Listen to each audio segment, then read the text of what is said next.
2024 সালের biology question.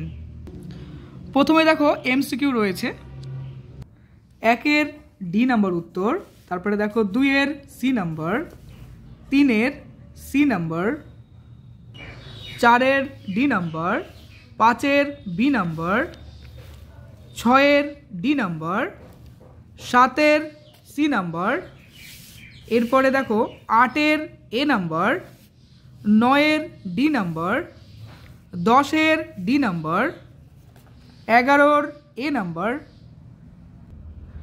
12-ওর B number, 13-ওর B number, এরপরে দেখো 14-ওর সি নাম্বার।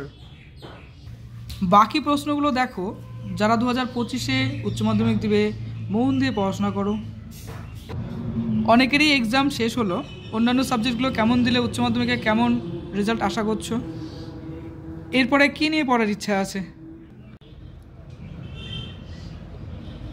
উচ্চ মাধ্যমিক কমপ্লিট হওয়ার পরে অনেক লাইন পাবে, তো যে লাইন ভালো লাগে সেই লাইন নিয়ে পড়ো, নিজের কেরিয়ার তৈরি করো।